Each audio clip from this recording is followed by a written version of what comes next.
Jumpa lagi di radio horor. Alangkah enaknya kalau mendengarkan radio horor sambil ngopi. Di video ini ada kiriman cerita dari Yosep yang ada di daerah kota Depok. Yosep menceritakan ketika ibu meninggal saat melahirkan. Sebelum kita ke ceritanya, alangkah lebih baiknya di-subscribe dulu dan dipijit tombol loncengnya supaya bisa mengikuti cerita-cerita horor yang lebih seru lagi. Kita langsung aja ke ceritanya. Selamat mendengarkan radio horor.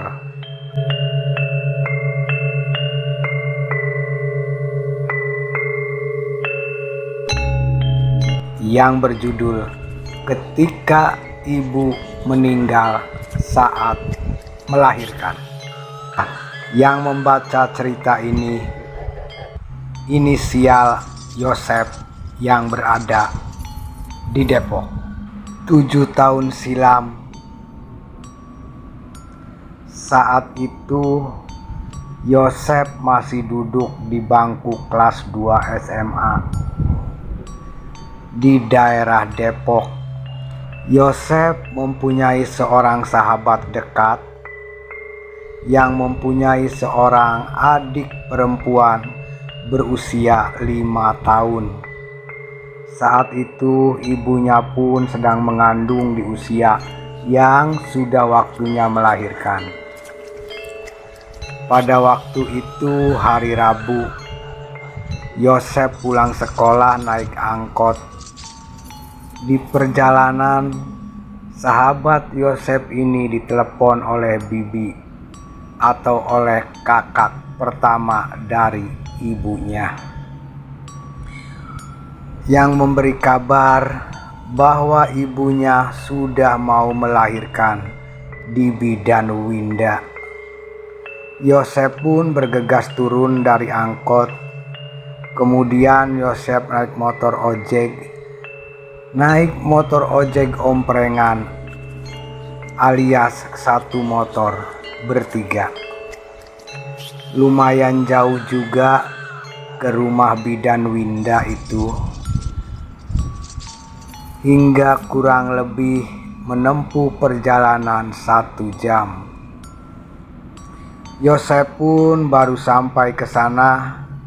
Sesampainya di sana, sudah ramai sanak saudara dari sahabat Yosep, dan tangis haru pun menyelimuti ruang bersalin. Innalillahi wa innalillahi rojiun. Ternyata ibunya teman Yosep yang baru melahirkan telah berpulang ke pangkuan Allah Subhanahu wa Ta'ala. Setelah itu, dalam hati Yosep bertanya, kemana bayinya? Hidup apa meninggal? Dalam hati Yosep. Tak berapa lama, saudara dari sahabatku ini datang dengan membawa susu formula. Ternyata adik dari sahabat Yosep ini selamat dan sehat. Alhamdulillah, kata Yosep. Dia berjenis kelamin laki-laki, dan emang itu yang diidamkan almarhumah. Namun sayangnya beliau meninggal saat melahirkannya.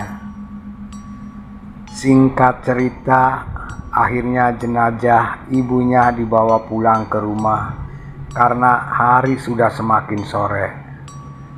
Setibanya di rumah, dengan sabar Yosep beri masukan untuk sahabat Yosep agar tetap tegar dan tabah atas semua yang telah terjadi. Selang beberapa waktu, jenazah sudah rapi dimandikan, dikafankan, dan disolatkan, serta diberi wewangi-wangian. Waktu itu Yosef tidak ikut mengikuti acara pemakaman. Perempuan hanya mempersiapkan wejangan atau hidangan untuk para pelayat yang sudah pulang menguburi. Hari menjelang malam, keluarga sahabat Yosef mengadakan pengajian dan tahlilan. Dan selesai sekitar jam 9 malam, Yosef sengaja menginap di rumah sahabat Yosef itu karena sekedar membantu dan menemani dia yang sedang berduka. Malam itu terasa mencekam. Para tamu semua yang hadir di sana sudah pada pulang. Yang tinggal hanyalah saudara-saudara dari sahabat Yosef. Tepat pukul 23:40, Yosef ingat betul, karena saat itu Yosef sedang SMS kakak Yosef untuk izin menginap di rumah temannya, adik baru sahabat Yosef yang siang tadi dilahirkan, menangis tiada henti. Kami semua sudah bergantian menggendong dan memberinya susu, tapi tidak juga mereda tangisnya. Maka dibuatkanlah ayunan oleh ayahnya, namun tetap tidak juga berhenti menangisnya. Ada apa ini? Apa dia ingin ASI? Atau ada sebab lain dalam hati Yosef? Ketika itu di dapur rumah sahabat Yosef penuh dengan piring dan gelas kotor bekas pengajian tadi atau bekas acara tahlilan tadi.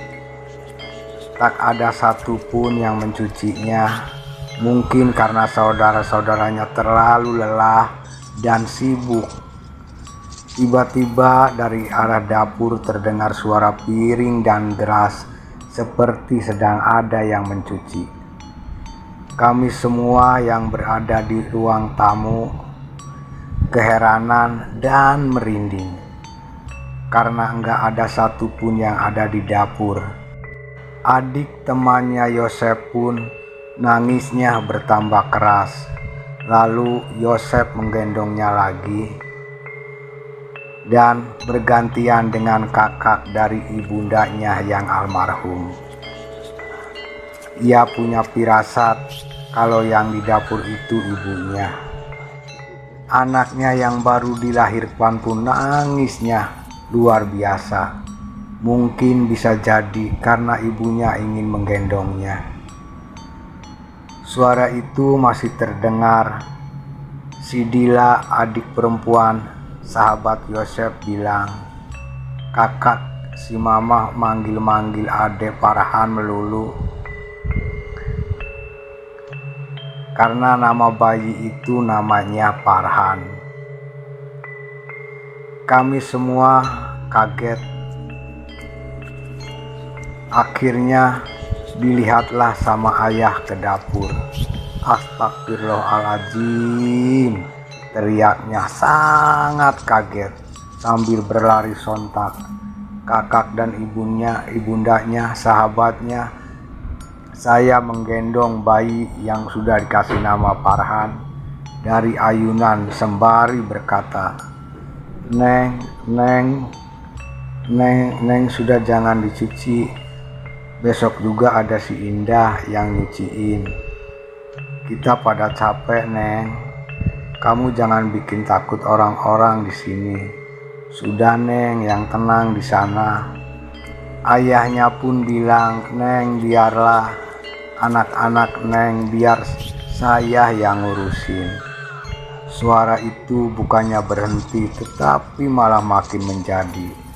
Akhirnya Yosef yang ada di sana menangis semua karena takut. Kakaknya pun kesal.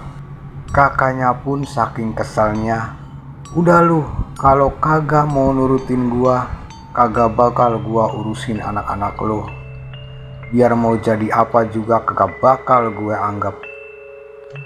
Sontak suara itu pun berhenti seketika. Kita semua pun merasa lega. Suara itu telah menghilang. Lalu dilihatnya dapur oleh kakak dari ibu sahabat Yosef. Dan subhanallah, katanya sedap banget baunya, wangi semerbak. Cucian yang kotor tadi pun telah bersih. Percaya nggak percaya, kami semua melihat dengan mata telanjang. Dan memang benar-benar rapi, bersih, dan tercium wangi-wangian bunga. Keesokan harinya, Yosef bertanya apa yang dilihat si ayah semalam. Kata si ayah, itu mama, ia lagi nyuci piring pakai baju putih. Rambutnya panjang hitam, putih banget, bersih mukanya. Sejak saat itu ayahnya berjanji tidak akan menikah lagi. Dan sampai saat ini pun benar-benar alhamdulillah, sekarang akhirnya bayi yang dilahirkan oleh almarhum yang bernama Farhan sudah besar dan sudah sekolah. Ia dirawat oleh kakak dari ibundanya. Setelah itu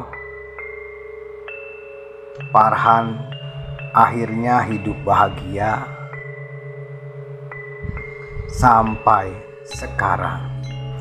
Ini cerita nyata yang di Bekasi yang dikirim oleh inisial Yosef. Terima kasih yang sudah mendengarkan Radio Horor. Dukung terus Radio Horor dengan cara di subscribe dan dipijit tombol loncengnya, agar teman Radio Horor bisa mengikuti cerita-cerita horor yang lebih seram lagi. Selamat beraktivitas dan tetap semangat.